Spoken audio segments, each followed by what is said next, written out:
நல்லா சொல்கிறான், இவர்களுக்கு நாம் வேதத்தையும் ஞானத்தையும் வழங்கியிருந்தோம், தூதுத்துவத்தையும் வழங்கியிருந்தோம். எல்லாம் என்ன பண்ணியிருந்தான், இந்த முன்னாடி இப்போ பட்டியல் போட்டான்ல இத்தனை நபிமார்கள், இப்ராஹிம் நபி, இஸ்மாயில், யாக்கூபு, மூசா, ஈசா அலைஹிஸ்ஸலாம், இத்தனை நபிமார்களுடைய பெயர்களை வந்து எல்லாம் போட்டிருந்தான்ல.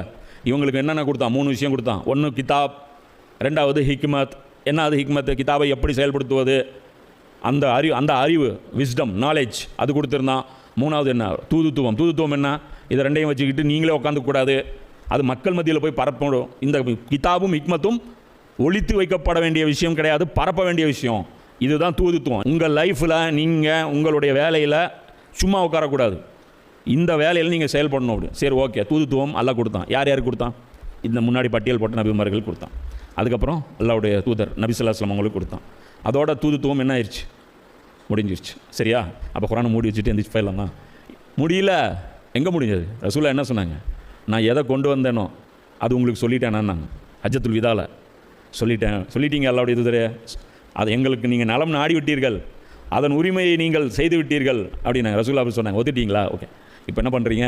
நீங்கள் போய் மற்றவங்களுக்கு சொல்லுங்கள். தூதுத்துவம் அல்லாஹ் நபி கொடுத்தான், நபி இப்போ நமக்கு கொடுத்துட்டாங்க. அப்போ என்ன அர்த்தம்? நான் பாட்டுக்கு போய் டெய்லி என் பொழப்பை பார்த்துட்டு இருக்கக்கூடாது. புரியுதா? தூதுத்துவம் ஷிஃப்ட் ஆகிருக்கு. ஆனால் எந்த அளவுக்கு ஷிஃப்ட் ஆகிருக்கு? ரசூல்லா அளவுக்கு ஆகலை. ரசூல்லா 24 hours தாய். அவர் நைட்டு பகல் அல்லாவுடைய வேலையை வந்து செஞ்சு ஆகணும். நம்ம அல்ல என்ன பண்ணால், சாய்ஸ் இஸ் யுவர்ஸ். நீ 10 நிமிஷம் கூட வேலை செய்யலாம், 10 மணி நேரம் கூட வேலை செய்யலாம். நீ வந்து ஒரு வீடு கட்டுற அளவுக்கு கூட நீ சொத்து சேர்த்தலாம், 10 வீடு அளவுக்கு கூட நீ சொத்து சேர்த்தலாம். நீ பார்த்து முடிவு பண்ணிக்கப்பா. டைம் வந்து நீ என்ன சொல்கிற, பிளாங்க் செக் எல்லாம் எழுதி கொடுத்துட்டான், எத்தனை சைபர் வேணாலும் நீ போட்டுக்கோ. அப்போ எல்லாம் டெஸ்ட் பண்ணுவான், எவ்வளோ நேரம் முடிவு பண்ணுறான். எல்லாம் ஒரு 1/2 மணி நேரம் வேலை செஞ்சான். அப்படியா? அவ்வளோதான் டைம் உனக்கு இருந்துச்சா? போதும்னா சரி, ஓகே, விட்டுரு. சொர்க்கத்தில் ஒருத்த மட்டும்தான் கவலையாக இருப்பானா? யார்? அவனுக்கு கொடுத்த ஞாபகத்தை வச்சு பார்த்து பக்கத்தில் இன்னொருத்தனுக்கு கொடுத்துட்ருப்பான். அல்ல வாரி வாரி அவனை பார்ப்பான். ஆஹா, அவனுக்கு இவ்வளோ கொடுக்குறானே, எனக்கு இவ்வளோ கொடுக்குறானே, என்கிட்ட அவ்வளோ டைம் இருந்துச்சு, நான் ஃபோன் நோண்டிகிட்டு இருந்தேனே. புரியுதா?